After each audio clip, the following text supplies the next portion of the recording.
Yo, we talking about the greatest fighters of all time. Not in any order of weight. The best heavyweights or the best light heavyweights or the best welterweights. We gonna throw some names out as the best of all times. Most people always say Muhammad Ali, Floyd Mayweather, Rocky Marcion, um, Duran, um, George Foreman, George Lewis. But a lot of guys fail to mention Sugar Ray Robinson. Sugar Ray Robinson fought in like 3, 4 different weight classes. He had like over 70, 80 fights, almost 90 fights before his first loss. Then he would go from 160 to 168 to light heavy. I think he started off uh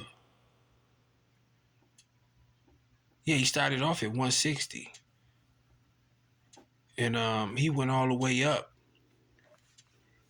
almost to heavyweight. But Sugar Ray Robinson was a beast.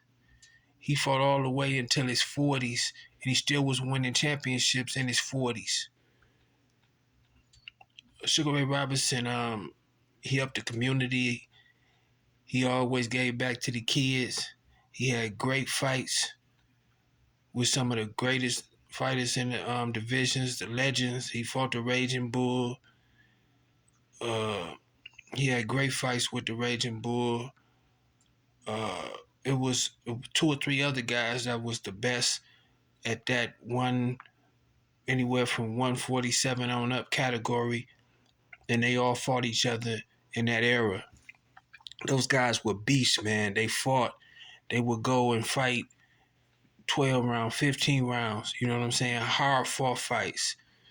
Sugar Ray Robinson, he won most of his fights by outsmarting the guys, outboxing them and using his ring generalship, but he didn't mind getting down and dirty.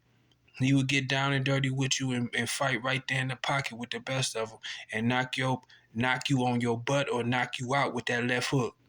So Sugar Ray Robinson had a long lasting career with many, many victories, many, many championships, and probably pound for pound, the best fighter ever. Pound for pound. A lot of guys forget to throw a lot of different names in that mix, but you gotta always go back.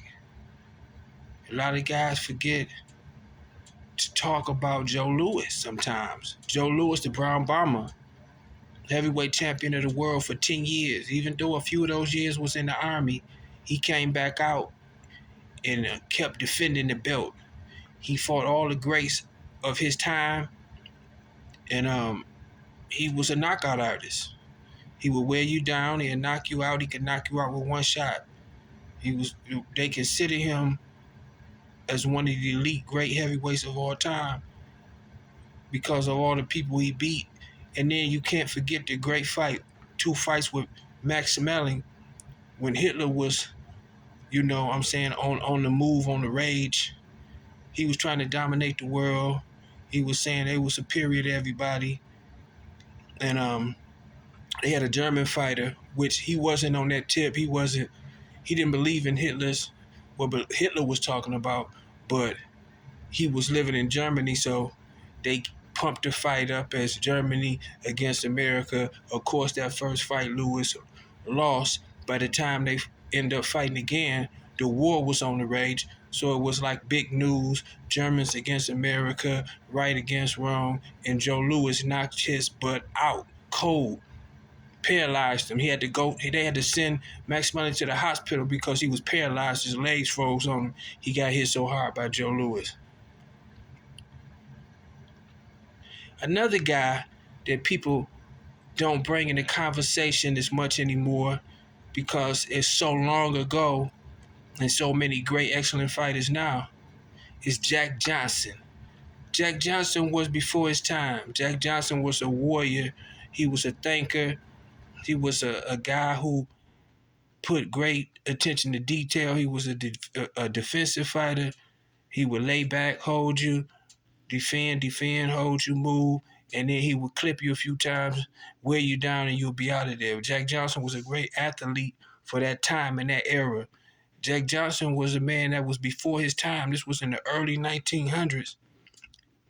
And Jack Johnson had the best of cars, the best of clothes, the best of women. Jack Johnson did what he wanted. Once time, it was told he drove down the street speeding. The white cops was waiting for him. They stopped him, gave him a ticket, and he said, "Hey, don't." He looked at him and told him, "I'm coming back the same way." Meaning, I'm coming back the same way. So give me another ticket. It's no problem. I'll pay for it. That's how arrogant he was. That's how confident he was. That's how proud he was. A black man living his life in the early 1900s, heavyweight champion of the world, dating whoever he wanted to date, black women, white women, whoever.